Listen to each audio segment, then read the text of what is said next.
I'm Mark with Inbound Revenue. I created this course. I call it Google Ads Essentials. This entire series is focused on search campaigns, building out search campaigns primarily for local lead gen. At the end, you'll have a really good idea of how to build a Google Ads search campaign for local lead generation, also how to optimize a Google Ads campaign for local lead generation. You'll know more about conversion tracking, landing pages, third-party software, and you'll learn some tips and tricks and just different things that go into Google Ads that you wouldn't think about when you first start out. Enjoy the Inbound Revenue Google Ads Essentials course.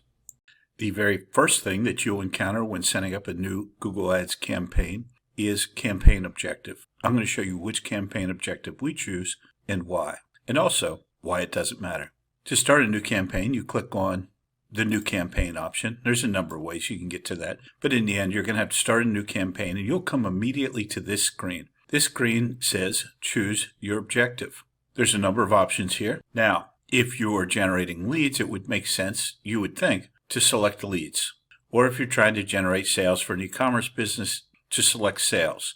Now keep in mind that the selecting of a campaign objective doesn't really change anything about your campaign or how it's going to run. It simply changes the options that Google is going to present to you in the next few steps of setting up your campaign. So what we do at Inbound Revenue and what we've done for years is simply skip these. We know what settings we want to use. So we will go to create a campaign without a goals guidance. So that's what we recommend you do. Select this and it automatically pull up your next screen, which is select a campaign type.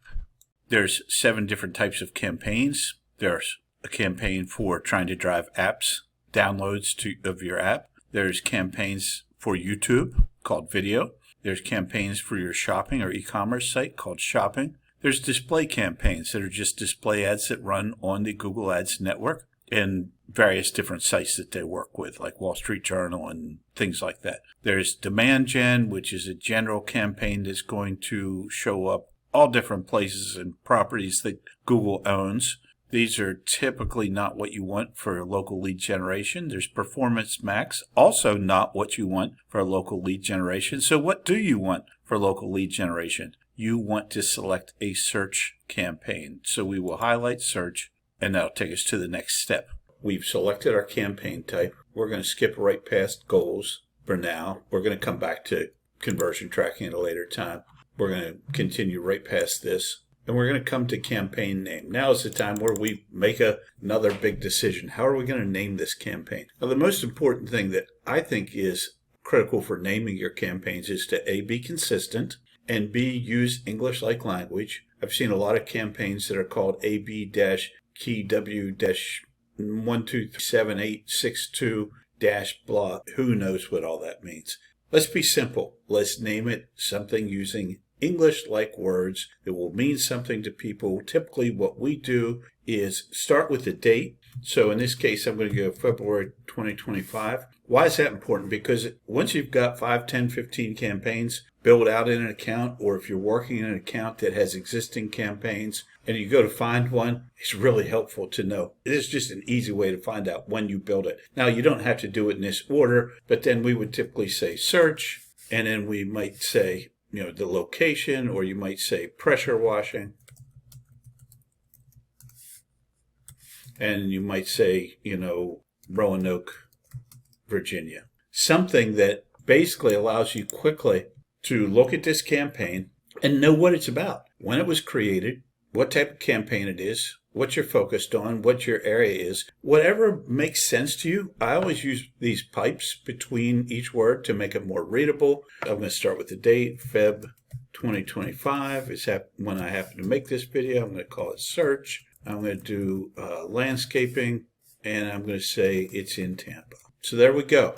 Created it using a name that I'm going to be able to come back and remember what this means in the future. One thing that really helps, because we at Inbound Revenue create almost all of our campaigns using a similar nomenclature. So when we go into any account, we can almost always pull our campaign out really, really quickly, just because of how we consistently name them time after time. So that's my recommendation on how to name a campaign. That's a lot of time spent, but it's going to be time spent coming back to help you, because managing your campaigns is setting things up to manage easier later is important when you start out.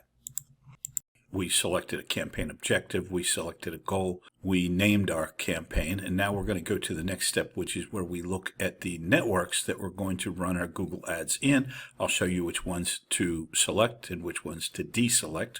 You have to get through this screen, bidding. We're going to come back and set our bid strategy later, but we'll just leave it at conversions, and we're not going to bid only for new customers. So let's hit next. And now you see we come to the section on networks. And I really want to hone in on this and explain to you why it's important to uncheck both of these boxes. So everyone has known since forever, I'm talking 20 years, that you should not run your search campaigns on the display network, even though Google still defaults to being checked. And that's why many times when we see campaigns running where we're auditing them or we're getting into a new account, we will see that that is checked, and it just does. It's not going to do good things to your search campaign. It's not going to generate you leads. You can run ads on a display network, and there are times that it makes sense to do that. Say you're running a branding campaign or something like that, but not as part of a search. So the first thing we want to do is turn that off. If you turn search partners on, which of course Google still recommends,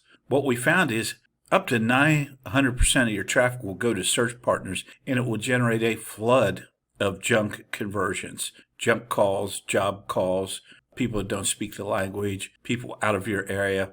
And that's because Google Search Partners is a loose conglomerate of sites that is not Google search, where people go to Google and search landscaper near me. These are partners with all kinds of sites like ask.com and things like that that are trying desperately to get some clicks so that they can earn some money from Google. Both these have to be clicked off before you move forward. So turn those off. Google by default will turn them on. You don't want them selected. We're going to look at location settings as part of your Google Ads setup. These can always be modified later, but these are going to come up during the campaign build. And of course, Google wants to know where you want your ads to be targeted. Now, rarely do you target an entire country. Sometimes you do. E-commerce, for example, you might. If you have a huge budget, you might. But typically, you're going to target a city, a series of cities, zip codes, a radius, a state, a county, something of that nature. So we're going to go down from this default to enter another option. And here we're going to enter the name of, I'm going to go with Tampa because we're building out a landscaping campaign. I'm in Florida, so I'm going to start with Tampa. And I'm going to show you a couple of things that you're going to see here. So you've got, this is pretty normal. You've got the Tampa, St. Petersburg, Nielsen DMA region show up here. This is a vast region that covers a significant territory outside of Tampa. So you can look, here's Tampa with 3.9 million people, and here's the DMA with 7.8 million people. So you can choose that, especially if it's appropriate for you, but we often don't know what those are until we select them. And rarely do we target an area that large. It might just be easier to target specific cities that you want to target in that region. So what we're going to do is we're going to target two. We're going to target Tampa as a city, and then we're going to do a radius around Wesley Chapel. So that's the first one. And then I'm going to go to, so that's the city that we're targeting. We're now targeting 3,900,000 people with the ads that we're going to build. Now we're going to go to advanced search, and I'm going to go to radius. It's pre-selected at 20, so I'm going to set it down lower than that to like 10. And what I'm going to do is type in Wesley Chapel. That should come up. Yeah, there we go, Wesley Chapel. And that is, as you can see, just north of Tampa. So let's say these are the areas that we want to target. We target Tampa, but we also know there's a significant number of new homes going up here in the Wesley Chapel area. So we're targeting 10 miles around Wesley Chapel. Now you can also target, we're going to save that first. You can also target by zip and by other options as well. But, basically what you want to do is recreate here the market area that your customer or yourself wants to target. and you can do that through a combination of targets. There is some limit to the number of locations you can target, but for the most part, people are targeting 1, 2, or 3, maybe a handful, maybe a couple dozen zip codes, that sort of thing. The only challenge that you have when targeting zip codes is lots of times there's a little space between each zip code, and you'll find that you want to cover those spaces. So that's where having a radius might come in handy, and then you can add location exclusions later. One thing I really want to note here, this is super important, and it's a mistake we see quite often, is after you've selected your locations, you want to come down to location options, and they have you preset to presence or interest. People regularly in, or who have shown interest in your included locations.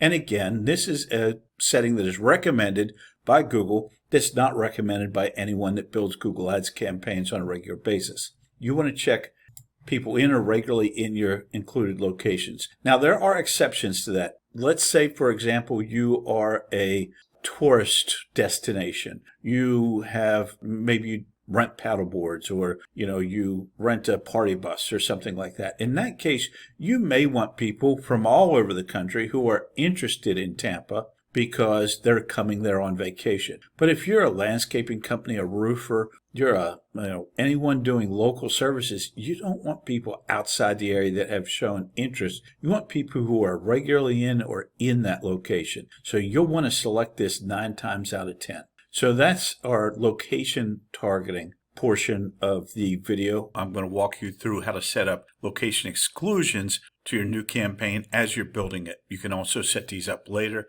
on when you find out, cities that you don't want to, cities, zip codes, etc., that you don't want to service. So what I'm going to do first of all is I'm going to go to advanced search, and I'm going to add a radius around Brandon, and I'm going to make it like, let's say 10 miles. So I'm going to change this to 10. I'm going to type in here Brandon, Florida. I'm going to select that. That's going to put a big circle around Brandon here. So now we're targeting Tampa, we're targeting Wesley Chapel, we're targeting Brandon and all these surrounding communities.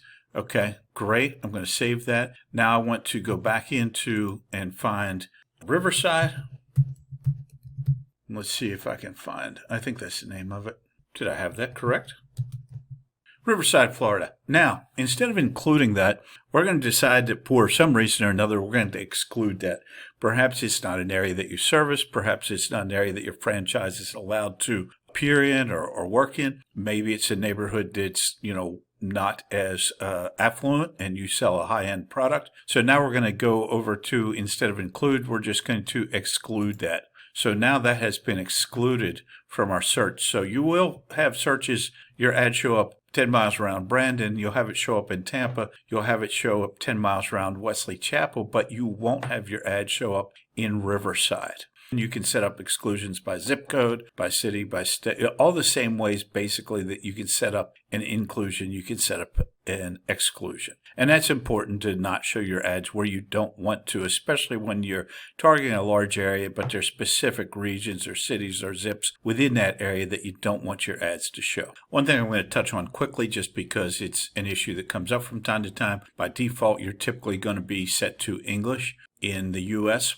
For your language in here, it's perfectly fine to change that to all languages. Lots of people have their browsers set up to their particular language. That is a perfectly acceptable solution, is to change that to all languages. You might get a little more reach that way. Now let's talk about audience segments. Audience segments are something that allows you to come back later and see if there are particular segments of your audience, different audiences that Google allows you to take a look at that may perform better and potentially make bid adjustments down the road. The most important thing when it comes to your audience segments is this is interesting data. It's data you can add to your campaign. It may help you optimize later, but what you don't want to do is target these audiences, because when you target an audience, then it's going to limit your search visibility to people in these audiences. What we want to do is set these to observation, and then later on we come back down the road and see if any of them are interesting to us. You can simply go the easy route, select all 22 automatically, or you can go through and look at the different types of audiences that they have here, find the ones that would be most relevant, in your opinion,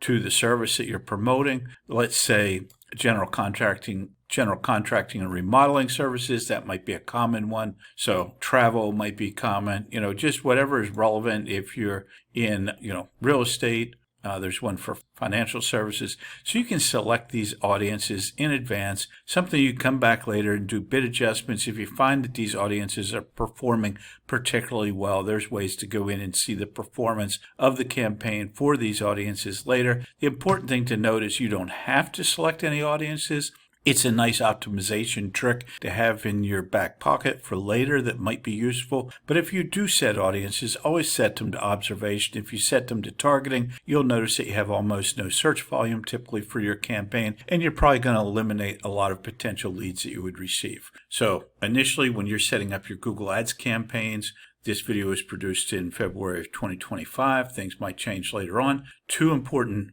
settings that you want to make sure you set correctly so they don't blow up your campaign. One is broad match keywords. You see it is set by default. It is turned on. Google will tell you to do that. You should not do that. Turn off broad match keyword types and use the keyword match types that you set up for your campaign. You want to be in control of that. Broad match keywords will target your ad for all kinds of things that you don't want it targeted for. Secondly, automatically created assets. Currently, they have this one set to off. Use only assets I provide directly for my ads. That is exactly what you want. If you turn it on, they will create, basically give permission to carte blanche to create whatever they want for you in terms of assets for your campaign. Assets are things like call outs and site links and things of that nature. So you want complete control, or as much control as Google will allow you to have. Turn those off. I'm going to note here that there is an ad schedule option. By default, your ads are going to run 24/7. For many companies, this works, especially if you have a landing page where you're collecting form leads, because people are very willing to fill out form leads at 3 a.m. on Saturday, where they probably are not going to call you. So you can get additional leads. But just note that there is a scheduling option to schedule your ads to match, for example, the days that you're open, the hours that you're open. We'll come back and I'll do a video on that later on. Just a few settings here which you can typically skip right by, but I'm going to explain them to you. One is ad rotation. It's automatically set to optimize, prefer the best performing ads. There was a time back in the day before we had responsive ads where we would typically turn on do not optimize, rotate ads indefinitely. That means that if you had two ads in an ad group, it would show each ad approximately 50% of the time. With responsive ads, is showing a combination of different ads they prefer to be able to do that. So you have less need to not optimize. The ads will quote unquote self-optimize. Now, if you're in a situation where you're pinning all your headlines and all your descriptions and you're creating two ads, you might want to set this to do not optimize. If you don't know what any of those things mean, pinning headlines, that sort of thing, we'll get to it later. But for the most part, you can go with best performing ads and let Google select the ad or ad combination that works best for you. Another one is campaign URL settings. If you've got auto tagging set on, you don't necessarily need to do this. However, if you had a specific tracking template that you wanted to use, you could set it up here. This is an entire video for another time, another day, so we'll come back to that one. But auto tagging is going to work for most people. And then we've got brands. If you want to exclude your shoe brand or something from your shopping campaign or exclude a certain brand, typically the small business owner does not need to do anything with this. But I just wanted to point out to you that these settings did exist, just in case you're like, Mark didn't even talk about those. Does he even know what he's talking about? Drop your comments in the comments below. Please like and subscribe to the channel. I'll be back next time with more videos on Google Ads search campaign setups for local lead generation.